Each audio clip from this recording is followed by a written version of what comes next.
आज राज्यसभेच्या पोटनिवडणुकीसाठी महायुतीच्या वतीने राष्ट्रवादी काँग्रेसचे उमेदवार श्री जैन यांचा अर्ज भरण्यात आलाय। महायुतीचं पूर्ण समर्थन आणि एकत्रितरित्या आम्ही अर्ज भरलाय। सन्माननीय शिवसेनेचे मंत्री गुगावलेजी आणि मी स्वतः या अर्ज भरण्यासाठी महायुतीच्या वतीने आलेलो आहोत। राष्ट्रवादी काँग्रेसचे नेतेही आहेत।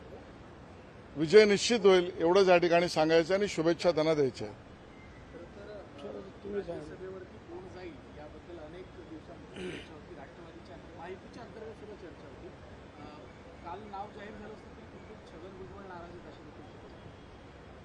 मला ह्यात काही सत्य आणि तथ्य वाटत नाहीये, पण या बाबतीमधला खुलासा किंवा चर्चा ही त्यांच्या पक्षांतर्गत असेल, त्याच्यावर आम्ही भाष्य करणं सोयीचं नाही।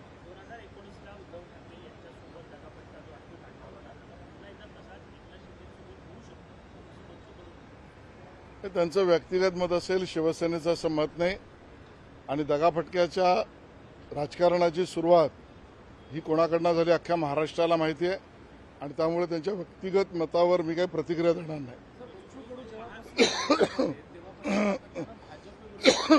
सरकारला अडचणीत आणलं जाईल अशा प्रकारची वक्तव्य करताय तुम्ही, एक मंत्री आहात आणि युतीचे नेते देखील आहात, याबद्दल तुम्ही काही भूमिका मांडणार आहात? बच्चू कडू काय बोलतात आणि त्यांनी काय बोललं पाहिजे याच्यावर नियंत्रण हे शिवसेना पक्षाने ठेवायचं आहे।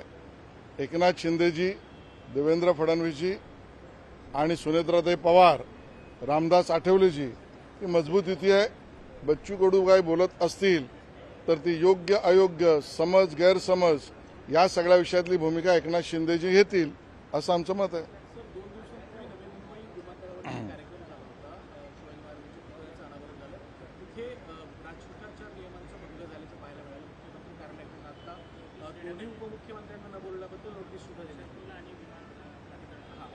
ज्यांनी चूक केली असेल त्याला नोटीस देणं स्वाभाविक आहे।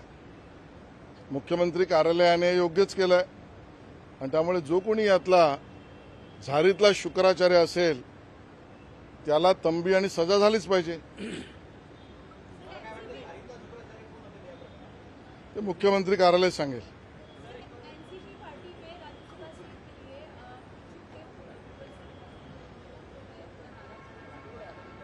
आज राज्यसभा का बाई इलेक्शन, उसके लिए नामांकन महायुति की तरफ से हम सब ने मिलकर पर्चा दाखिल किया। उम्मीदवार श्री जैन, इनके उम्मीदवारी का पर्चा हम सब ने दाखिल किया। महायुति की तरफ से राष्ट्रवादी कांग्रेस के नेता भी थे, शिवसेना की तरफ से गोगावले जी, भारतीय जनता पार्टी की तरफ से मैं, और इस बाई इलेक्शन में हम चुनाव जीतेंगे ऐसा हमें पूरा भरोसा है। और जहां तक राष्ट्रवादी कांग्रेस में उम्मीदवार के चयन के प्रक्रिया का मामला, ये उनका अंदरूनी मामला है, इसके ऊपर हम भाष्य क्या करें।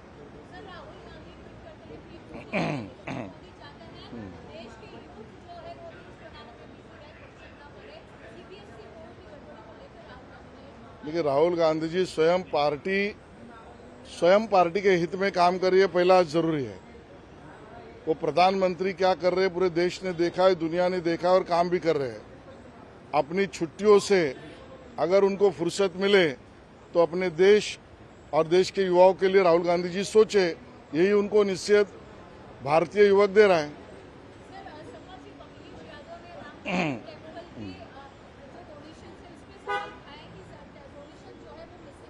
इसके बारे में मुझे कोई जानकारी नहीं है।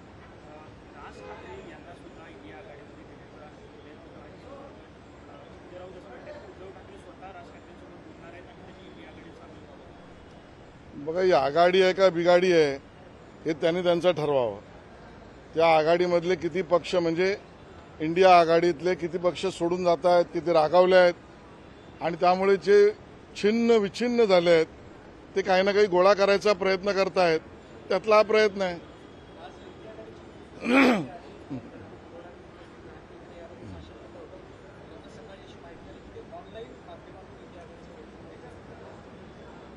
बघा, त्यांच्या आघाडीत कोणी ऑनलाईन राहायचंय, कोणी ऑफलाईन राहायचंय, कोणी टाइमलाईन पाळायची आहे, कोणी आउट ऑफ टाइम काढायचं आहे, हा त्यांचा व्यक्तिगत प्रश्न आहे।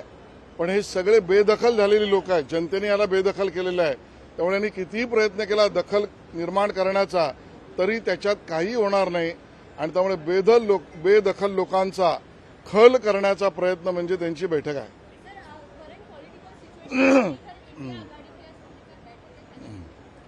देखिए ये उनका अंदरूनी मामला है. बहुत सारे लोग उनको छोड़कर चले गए. जो अंदर है वो नाराज है. कौन किसके साथ है उनको ध्यान में नहीं आ रहा है. और इसके लिए सभी लोग जिसको नॉन कॉग्नाइजेबल कह सकते हैं इस प्रकार के बातों के ऊपर अलायंस में आए उनको क्या कह सकते हैं, उसके ऊपर क्या प्रतिक्रिया थे. नाही तर तुम्ही दिले आणि मी काय अच्छा द्या.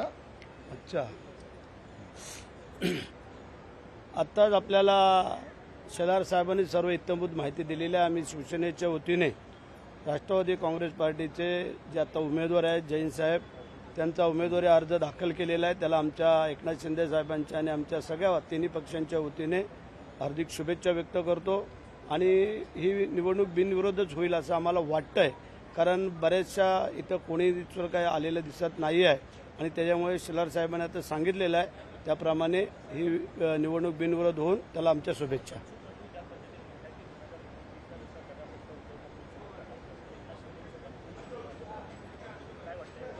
शेलार साहेबांनी आता कल्पना दिलेली आहे आपल्याला. त्याचा विचार आमचे शिंदे साहेब, देवेंद्रजी, सुनित्रा वहिनी, आठवले साहेब हे सगळे करतील. त्याची काळजी करायचं काही कारण नाही आहे, कारण शिंदे साहेब आपल्याला माहिती आहे की काम करणारे व्यक्ती आहेत आणि देवेंद्रजी आणि हे सगळे साथमध्ये काम करत आहेत. त्यामुळे असं काय होईल असं आम्हाला वाटत नाही.